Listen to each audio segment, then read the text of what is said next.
them and fighting for them with legal status so they have the peace of mind that they deserve. And we know that President Biden and Vice President Harris share that view as well. This morning we had a productive caucus meeting. We heard from Ranking Member Smith about the important bipartisan provisions in this year's National Defense Authorization Act that will raise the quality of life for our service members and strengthen our national security. House Democrats want to keep the defense bill bipartisan. We will not support extreme partisan policy riders that have become a hallmark of every House Republican legislative effort. We've beaten back those continued attempts and will continue to do so, from abortion to contraception care, and we will do it again. Let's put our service members and their families over politics and reject the extremism that the other side of the aisle continues to push. Let's pass a clean NDAA to protect our national security and our fundamental freedoms. With that, I'll turn it over to Ranking Member Adam Smith. Thank you very much, Pete. Appreciate your leadership. And just a couple quick points about the defense bill. There's two really positive things about it. One, it represents a bipartisan effort to meet the obligations and responsibilities of the legislative body. Every year we work in a bipartisan way in committee. We go through regular order, pass the bill, eventually wind up at a conference committee. And that's been a very good and very important process on oversight on a number of different provisions that are crucial to meeting our national security needs. This Congress does its job and works through those bills in a bipartisan way to produce a good product. We did that again this year. We had a 57-to-1 vote out of the Armed Services Committee. I worked very closely with Chairman Rogers, who is an excellent partner in this process, to produce what I think is an incredibly important product to meet our national security needs, to make sure that we are taking care of our service members, to make sure that we continue to build on the partnerships and alliances that are so crucial to our national security, and to exercise the oversight to get the most out of taxpayers' dollars. Most specifically, we're focused on the F-35 program, cutting back on the buy, and instead investing in what is necessary to get us the product that we are paying for. And throughout the bill, there are provisions like that. Second, this year's bill is really crucial because of its focus on the quality of life for our service members. Don Bacon and Chrissy Houlihan led a panel to analyze what is most important to make sure that service members' needs are being met. And in this bill, we have a 19.5% pay increase for junior enlisted. This was identified as one of the biggest needs. Because of increases in the cost of housing, it's getting harder and harder for people on the lower end of the pay scale within the military to make it. We address that need. We also address child care and health care and support for spouses and families in the most comprehensive way we've ever done. It's really important that we pass that. Those are the two very positive things. The negative is what came out of the Rules Committee, which is all of these amendments to once again turn this bill into more of a monument to bigotry than to the bipartisan cooperation we need to support the men and women who serve in our military. This amendment process, and the amendments haven't passed yet, but we are deeply worried that they will. Number one, goes after women. By taking away the travel policy, given the restrictive access to reproductive care that so many states have adopted, making sure that women have access to the health care they need is a crucial factor in their decision to join the military and stay in the military. It also, again, targets the trans community by banning health care for both service members and their families, and it aggressively goes after any effort to make sure that our military is truly inclusive. If those amendments pass, this bill will not be one that we can support because it will undermine the ability of people to serve in the military. If we're going to have an effective military, we have to recruit from every population. And historically, discrimination against gay and trans people, discrimination against women, discrimination against people of color has made it more difficult for those members to serve. The military is trying to correct that and make sure that the military is welcoming. And let me be clear, they're doing a better job of that. It is getting better for all of those people that I just mentioned. The Republicans want to turn back the clock. And final point, while it is getting better, it's not where it needs to be. When you look at promotion within the military, white men are promoted at a higher pace and a higher percentage than any other category. Every other category lags behind. We need to continue to work to improve that. This bill, as it's currently constructed, will do that and will put us in a position to have a strong defense. The amendments offered will undercut and undermine that and contribute to an atmosphere of bigotry and discrimination that we do not need. So I hope we'll defeat those amendments. If we do, we'll have a good bill. If we don't, it will be a bill that we will have to oppose. And with that, I'm very pleased to yield to Veronica Escobar, who's been a long-serving member of the Armed Services Committee, a vital member, also really important on the quality of life panel issues that I mentioned earlier. I will yield to you. I do have to run to something, so I'll be leaving shortly. But thank you very much, Veronica. Thank you so much. Thanks, Pete. I want to thank our ranking member, Adam Smith. I want to highlight just a couple things and drill down a little bit more on what the ranking member said. As he mentioned, I had the opportunity and the privilege to serve on the Quality of Life panel. We worked together in a bipartisan manner for 9 months in order to produce not just the report that the panel put forward that offered vital investments and improvements for our active duty service members, for their families, but also it demonstrated that when you focus on the things that matter in a bipartisan way, then we get really good stuff done. And that quality of life report was the foundation for this year's NDAA bill. And we had the full support from Chairman Rogers, full support from Ranking Member Smith to make our quality of life focus the foundation of this year's NDAA. And it was one of the quickest NDAA debates that we had. We got out of there before midnight, which was remarkable, but that was a testament to what happens when we focus on the things that really matter. We were very excited to have that overwhelming support for the NDAA, but what has been profoundly disappointing is to see the attacks on women, the LGBTQ community, and the attacks on diversity in the military. I want to speak specifically to the attacks against women. Right after the Dobbs leak surfaced, I have the privilege of representing Fort Bliss, Texas in El Paso. Right after the leak was made public, my office was flooded with calls from female active duty service members who were terrified about what this meant for them, because Texas is one of the states where there is a total abortion ban. And this is how women in the military truly feel about what Republicans are doing today, terrified that the rights, their hard-earned rights, will continue to be stripped away.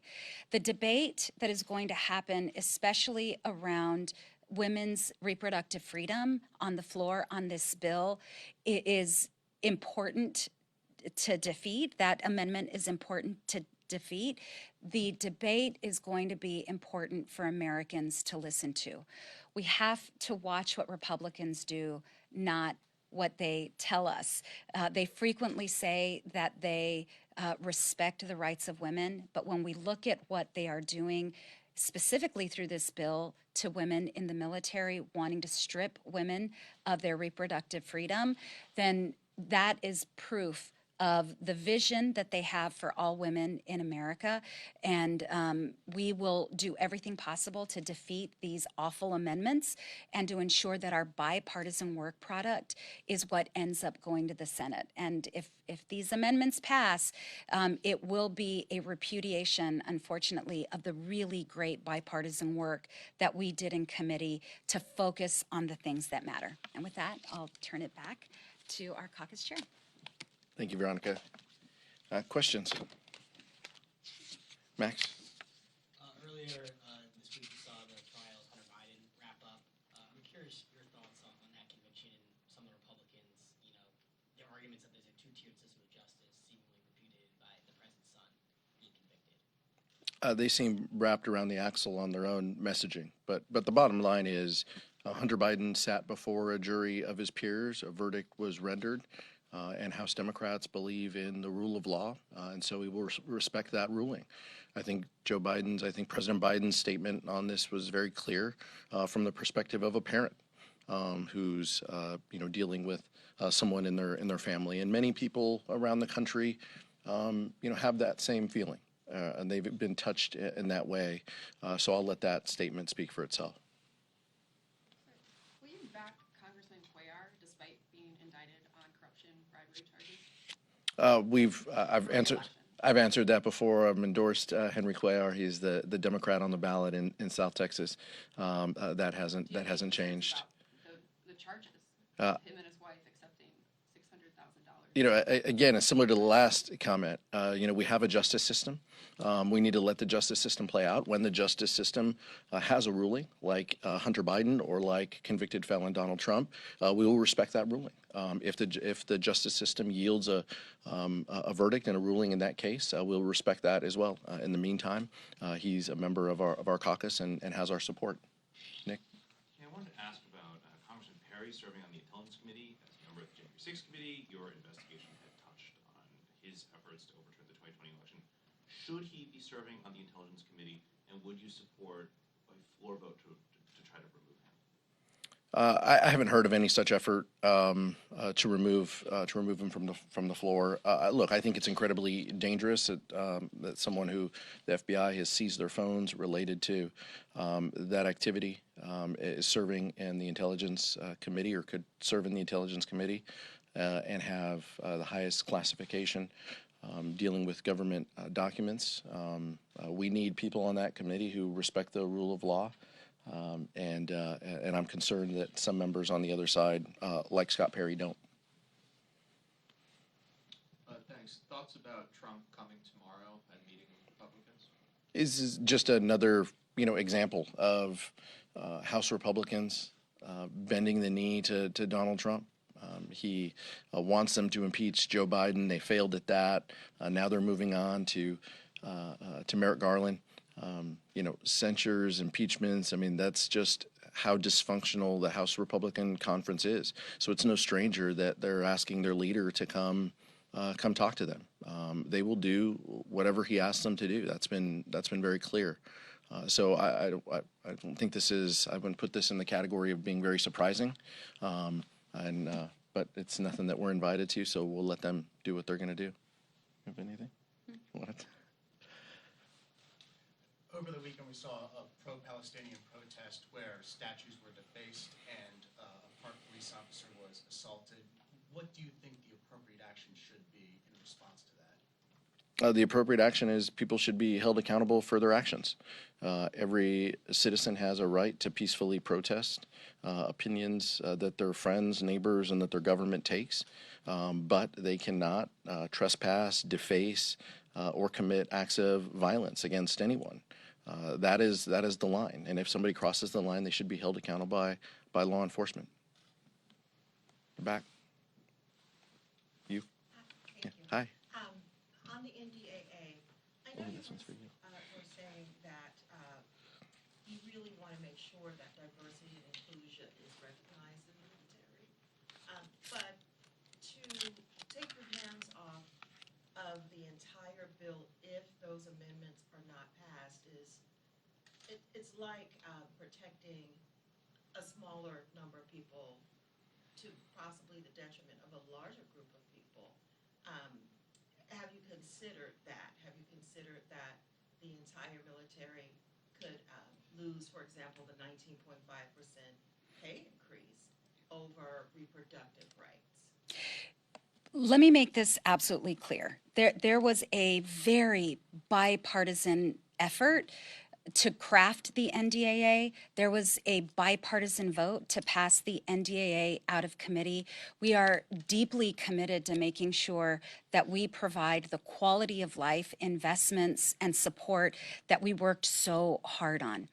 We don't know what the amendments what amendments will make it into the final bill. So we'll have to wait and see how the debate proceeds. We have to wait and see how the votes go and whether the Republicans who helped craft such a great bipartisan bill, and the Republicans who stood with us together on focusing on the priorities that impact our services, we have to wait and see whether they will continue to stand with us in a bipartisan way to protect that bill, or whether they will fold and give in to the extremist voices in their party and allow a great bill to become something that many in the Democratic Party on our side in the House can no longer support.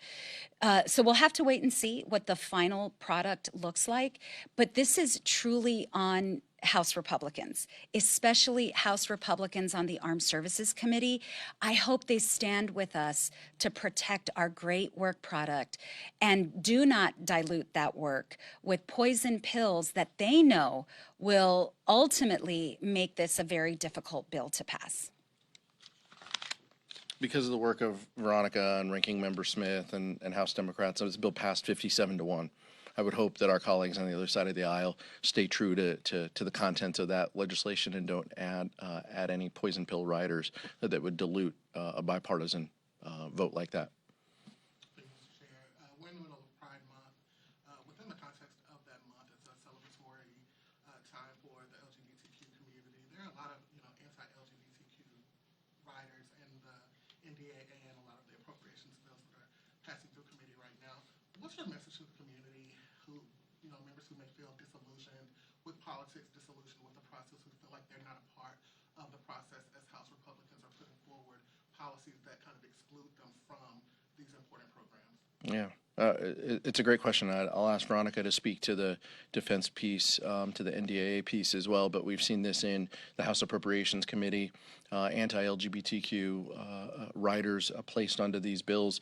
This is purely a political effort that House Republicans entertain and support in order to rile up their base. But our answer is this isn't who we are. This isn't who we are as a country, as a Congress, as Americans. We had some of the most inclusive language ever under Speaker Pelosi in the last Congress throughout all of our bills and legislation. The importance of passing the Equality Act, chief among our priorities as well. Those are the types of things we can do if given the responsibility to govern. And I think that's what we're going to ask the American people over the next 150 days, to give us that responsibility to govern again, so we can make sure that our policies truly reflect who we are as a Congress and as a country. And you and I had a great conversation earlier, but I would say specifically to the NDAA and our bipartisan work there, I think what is really important for all of our colleagues and all of America to understand is that our United States military is stronger when it reflects the beautiful diversity of our nation.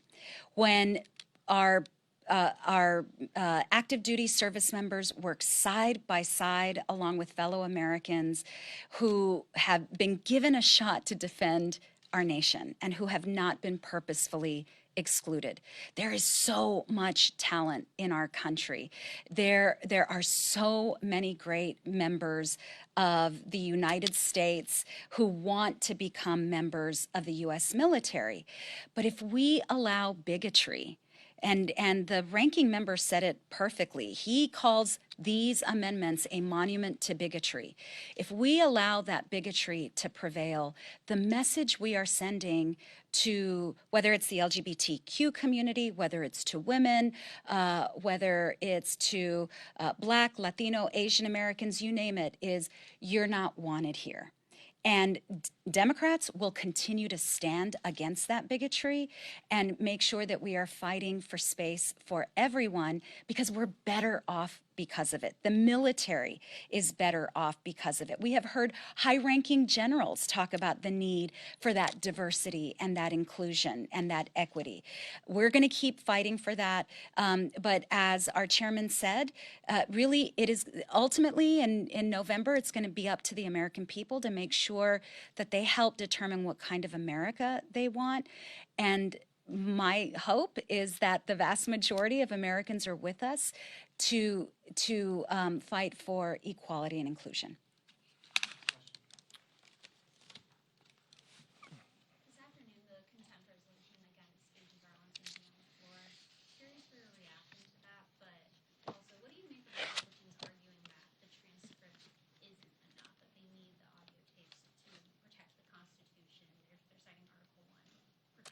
Well, let's be clear. I mean, nothing is going to be enough for Jim Jordan and his group of extremists on the other side. That's just the reality. Anything that would be given to them would never be enough. This is just a sad state of where we are. Republicans are choosing extremism and contempts and impeachments after their impeachment, efforts failed and hit some roadblocks. Now they're moving to this. This is all just an effort to satisfy the former president, who has asked them to do something, to do anything, to distract from his own legal issues. So it's an unfortunate state where we are. Jamie Raskin reminded us that that these have never been given. Tapes have never been, given in the past from a precedent perspective. Transcripts are always enough. That's what we deal with here is what's in the transcript, what's on the document. That's what they've done here. They've satisfied that requirement. Unlike House Republicans who, and Steve Bannon and Peter Navarro, who were held in contempt of Congress for not answering at all. Meanwhile, Merrick Garland and the DOJ has sent troves of information for them. Steve Bannon and Peter Navarro thumbed their nose at a lawful subpoena, and they're going to jail as a result of it. So that's the difference between where we are. Thank you so much. Thank you.